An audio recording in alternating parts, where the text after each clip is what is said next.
Welcome to Ask and Learn. Okay, so for this problem, you're given a sphere and we want to know with a conducting shell surrounding it. So here's the sphere, and then here's the shell. You know what? It's not really important to have the whole thing in there. Let's just do that. And the radius of the inner sphere is A. This is B. This is C. And I'm going to write out all the variables. There's Q1 on the inside. And that's 5 femtocoulombs. So 5.00 times 10 to the minus 15 coulombs. Q2, so that's Q1. Q2 is the total charge on the outer shell, and that's minus Q1. A is 2 centimeters, so 0.02 meters. Never too early to convert something to meters, in my opinion. B is 2A, so I'll just write it out. It's 0.04 meters. And C is 2.4A. Oh, I'm just going to leave it in terms of A. And then for completeness, I'll just write this as 2A. Great. So yeah, we want to find the electric field at different points.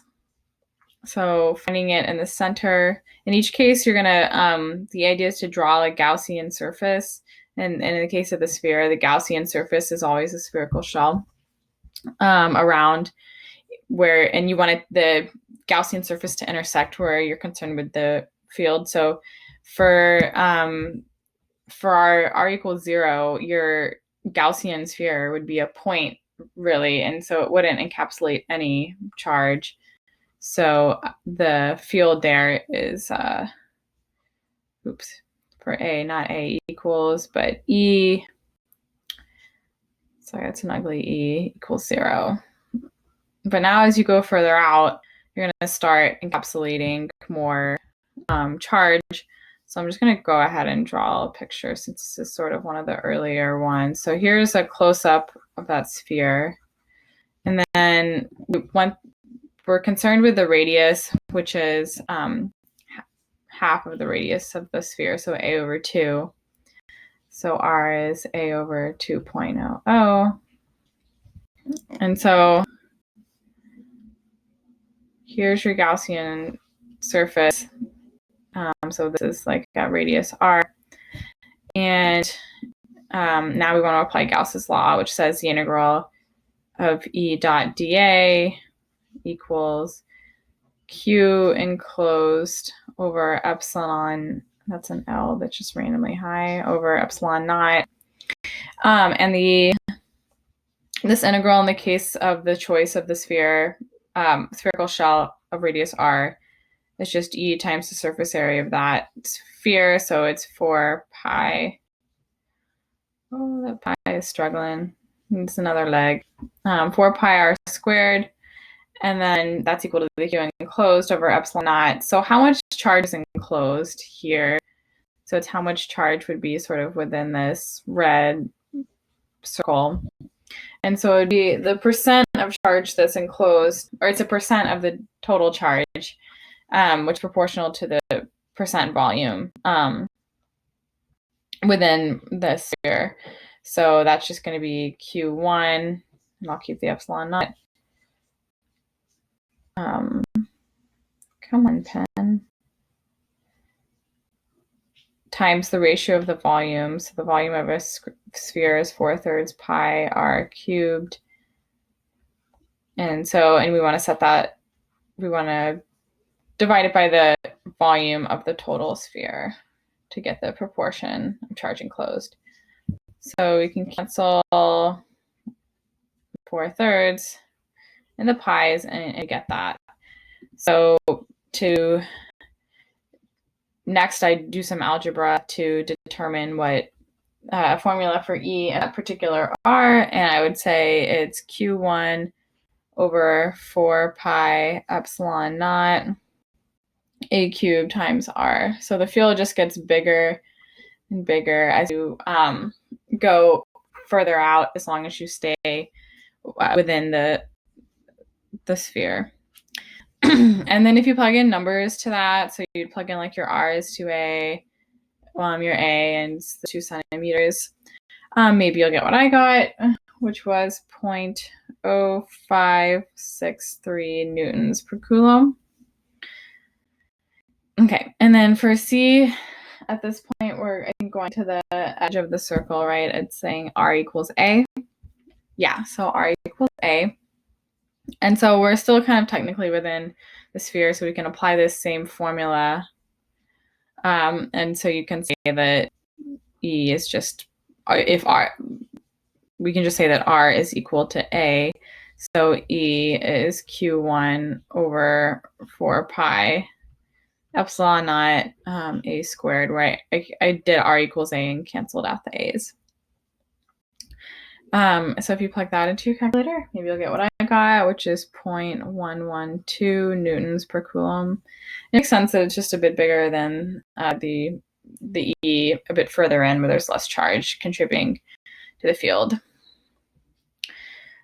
Great. And for D, it's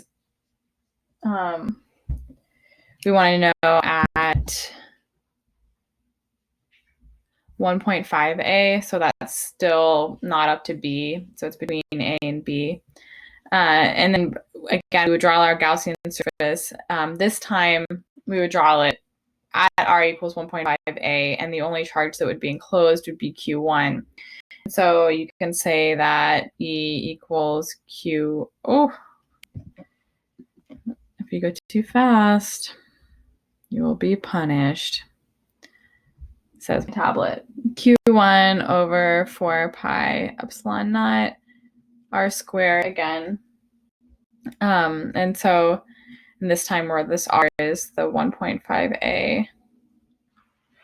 So plugging that into a calculator, I got 0.05 newtons per coulomb. So it kind of starts to like sink back down again. Like it's, as the R gets bigger, it goes up, then sinks back down as you get further away.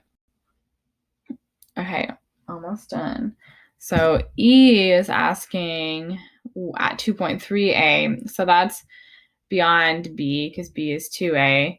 And so at that point, you could draw your Gaussian surface, and since and you ask how much charge is enclosed within my surface, and you would count the charge from the inner and the charge from the outer, and that total is 0 charge, and so there's no charge enclosed, therefore the electric field is 0.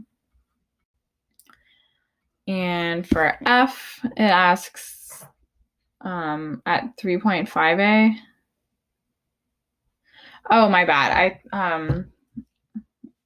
That should actually be the reasoning for F. So 2.3A is not, it's in between B and C, because C is 2.4A, and then we were concerned with 2.3A. So it's between B and C, but the electric field is still 0 because the shell is a conductor, and as a rule, the electric field is always 0 in a perfect conductor. So the answer does not change. For G, it asks what the charge is on the inner surface. So I've done this, a really similar one before, I think a few questions back. So I'm just going to quote a result that you have the charge in the middle, and it's going to draw the exact opposite charge on that inner shell. So that's minus Q1. And this is always the case because you can draw a Gaussian surface within the conductor, and then the total charge, the electric field is 0, and therefore the total charge enclosed must be 0. So the minus Q must balance the positive Q in the center. And for H, how much charge is left on the outside? So in principle, you could have charge left on the outside, but the problem states that there's only minus Q1 total on the outside, and we already have minus Q1 on the inner surface, so there's none left for the outer. So that's 0.